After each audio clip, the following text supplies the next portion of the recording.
Hi friends, welcome to my channel. ఈరోజు video చాలా ఇంట్రెస్టింగ్గా ఉందండి. వీడియోని ఎక్కడ స్కిప్ చేయకుండా ఎండ్ వరకు చూసేయండి. ఇక మిత్ర తన పెళ్లి ఫోటోని చూస్తూ లక్ష్మితో తనకున్న జ్ఞాపకాలన్నీ సంతోషంగా తలుచుకుంటూ ఉంటాడు. ఫస్ట్ టైం తనని కలవడం, ఇంకా ఆ తర్వాత పెళ్ళికి ముందు తనతో పాటు వైజాగ్ అంతా తిరగడం, ఆ తర్వాత లక్ష్మి తనని ప్రేమించిన విధానం, ఇంకా తనని లక్ష్మి గండాల నుండి కాపాడిన విధానం, ఆ తర్వాత మిత్ర లక్ష్మిని ప్రేమించడం, ఇవంతా గుర్తు తెచ్చుకొని చాలా సంతోషపడుతూ ఉంటాడు. మిత్రని చూస్తూ అరవింద జయదేవ్ నందన్ కూడా సంతోషపడుతూ ఉంటారు. ఇంతలోపే మిత్రకి లక్ష్మి ప్రవీణ్ మిట్టల్కి రాసిచ్చిన షేర్ల విషయం గుర్తొస్తుంది. తన కుటుంబాన్ని నడి వీధికి లాగిన విషయం గుర్తొచ్చి మిత్ర కోపంగా పైకి లేచి తన పెళ్లి ఫోటోని నేలకేసి కొట్టేస్తాడు. అది ముక్కలైపోతుంది. ఇక మిత్ర అలా చేయడంతో అరవింద జయదేవ్ నందన్ కూడా షాక్ అవుతూ ఉంటారు. ఇక అరవింద కూడా కోపంగా లేచి ఏంట్రా మిత్ర నువ్వు చేసింది అని తిడుతూ ఉంటుంది మిత్రని. ఇక ఎందుకమ్మా నేను మర్చిపోవాలి అనుకుంటున్న చేదు జ్ఞాపకాలన్నింటినీ మళ్ళీ మళ్ళీ మీరు గుర్తు చేస్తున్నారు, నన్నెందుకు బాధ పెడుతున్నారు అని మిత్ర అడుగుతూ ఉండగా, ఇక అవి చేదు జ్ఞాపకాలు కావురా, నీ లైఫ్లో అత్యంత మధురమైన జ్ఞాపకాలు, నువ్వు గుర్తు ఉంచుకోవాల్సిన జ్ఞాపకాలు అని అంటూ ఉంటుంది అరవింద. ఇక మిత్ర ఆ విషయం గుర్తొస్తేనే నాకు రక్తం మరిగిపోతుంది, 1000 సూదులు నా గుండెని గుచ్చినట్టు గుణపాల్లా పొడి చేస్తున్నాయి. లక్ష్మి మోసం చేసి మన కుటుంబాన్ని వీధిలో నిలబెట్టిందన్న విషయం గుర్తొచ్చాక కూడా మీరు తనకి ఎందుకు సపోర్ట్ చేస్తున్నారో, మీరు తనని ఎందుకు వెనకేసొస్తున్నారో నాకు అర్థం కావట్లేదు. మీ ప్రవర్తన చూస్తుంటే నాకన్నా మీకు మీ కోడలే ఎక్కువ అని నాకు అనిపిస్తుంది అని మిత్ర అంటుంటాడు. ఇక అరవింద కొడుకుతో పాటు కోడలు కూడా కావాలనుంది, మేము ఇద్దరితో ప్రేమగా ఉండాలని అనుకుంటున్నాం అని అంటూ ఉండగా, ఇక నాకిష్టం లేని వాళ్ళని మీరు వెనికేసి వస్తుంటే బ్రతికుంటే లక్ష్మి తన దగ్గరే ఉండండి, నేనెందుకు ఇంకా అని అంటూ మిత్ర కోపంగా బయటికి వెళ్ళిపోతాడు. మిత్ర అని అరుస్తూ ఉంటుంది అరవింద. అయినా అరవింద మాట వినకుండా మిత్ర బయటికి వెళ్ళిపోతాడు. ఇక వెళ్తున్న మిత్రకి వివేక్ ఎదురుపడతాడు. కార్ తీరా వివేక్ అని అంటుండగా, ఎక్కడికన్నయ్యా అని అడుగుతుంటాడు వివేక్. గెస్ట్ హౌస్కి వెళ్ళాలి, వెళ్దాం పదా అని అంటూ ఉంటాడు మిత్ర. ఇప్పుడు గెస్ట్ హౌస్ ఎందుకన్నయ్యా అని వివేక్ అడుగుతుండగా, చెప్తున్నాను, కార్ తీస్తున్నావా లేదా నన్నే వెళ్ళిపోమ్మంటావా అని కోప్పడుతూ ఉంటాడు మిత్ర. ఇక వివేక్ చేసేది లేక పదన్నయ్య వస్తాను అని అంటూ మిత్రని తీసుకొని గెస్ట్ హౌస్కి వెళ్తాడు వివేక్. మరోవైపు మనీష కోపంగా అరవింద దగ్గరికి వెళ్ళి, మిత్ర జీవితాన్ని మీరు ఆదుకోవాలి అనుకుంటున్నారా ఆంటీ అని అంటూ, మిత్ర సంతోషంగా ఉంటే మీరు చూడలేరా? మిత్రకి ఇష్టం లేని వాళ్ళని ఎందుకు గుర్తు చేస్తారు? మిత్ర బాధపడేలా ఎందుకు ప్రవర్తిస్తారు? ఎవరైనా కన్నవాళ్ళంటే పిల్లల మనసుని అర్థం చేసుకొని ప్రవర్తిస్తారు, కానీ మీరేంటి మిత్ర కావాలనే బాధపడాలనే లక్ష్మిని మళ్ళీ మళ్ళీ గుర్తు చేస్తూ మిత్రాన్ని టార్చర్ చేస్తున్నారు అని అంటూ ఉంటుంది మనీష. ఇక దేవయాని కూడా వాళ్ళనే చూస్తూ ఉండిపోతుంది. ఇక అరవింద కోపంగా మనీషాని కళ్ళు పెద్దవి చేస్తూ తిడుతూ ఉంటుంది. నోర్ముయ్ మనీషా, నాకేం చేయాలో, నా కొడుకు విషయంలో ఎలా ప్రవర్తించాలో నాకు తెలీదా?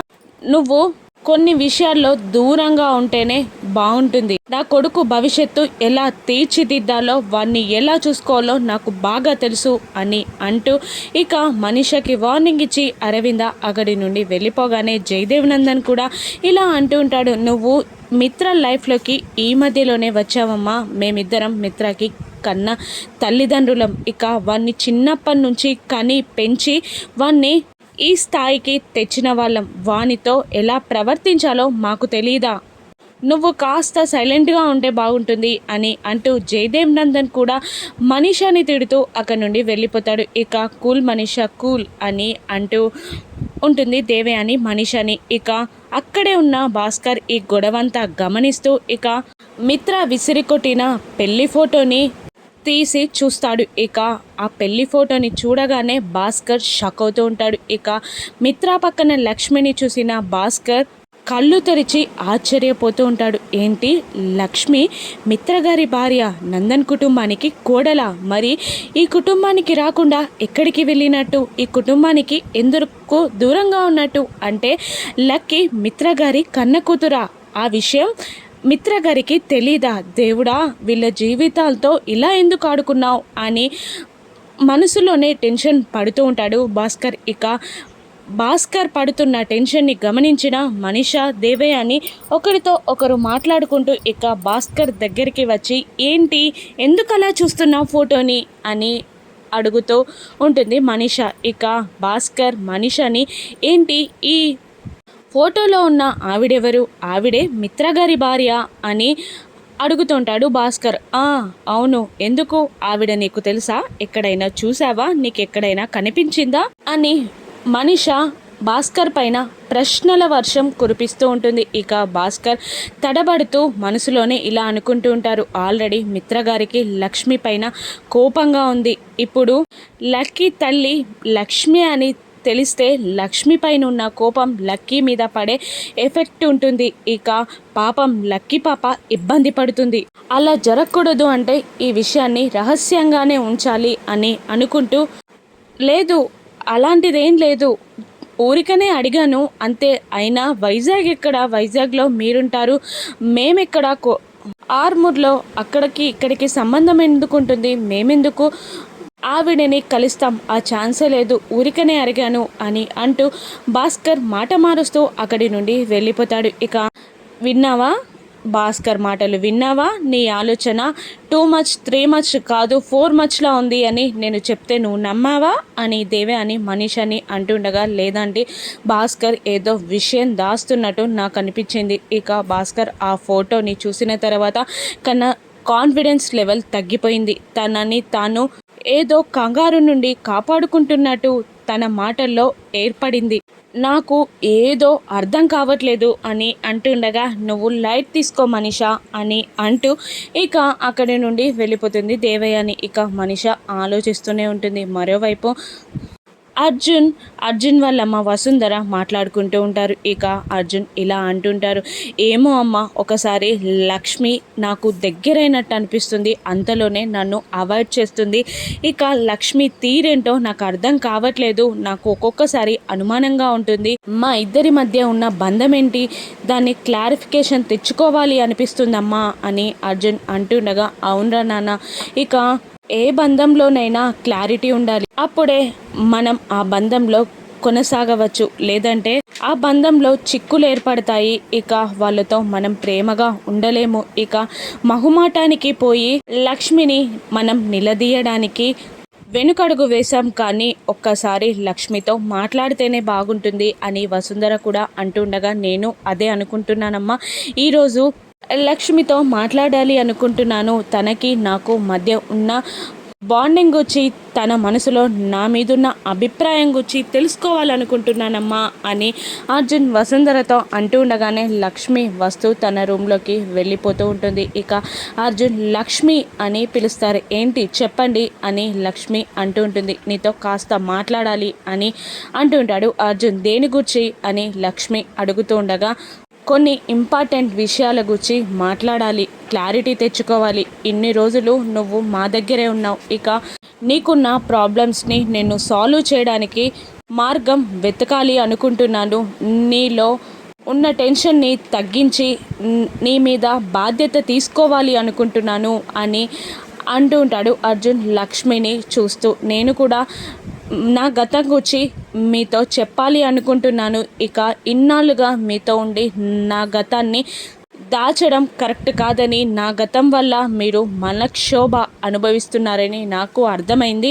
నేను కూడా నా గతం గురించి మీకు చెప్పేయాలి అనుకుంటున్నాను. అసలు ఏం జరిగిందంటే అని లక్ష్మి తన గతం గురించి అర్జున్కి చెప్పబోతుండగా లక్ష్మి ఫోన్ రింగ్ అవుతుంది. ఇక 1 సెకండ్ అర్జున్ గారు, ఏదో ఇంపార్టెంట్ కాల్ ఉన్నట్టుంది, మళ్ళీ వస్తాను అని అంటూ లక్ష్మి పక్కకి వెళ్ళి మాట్లాడుతూ ఉంటుంది. వివేక్ ఫోన్ చేస్తాడు లక్ష్మికి.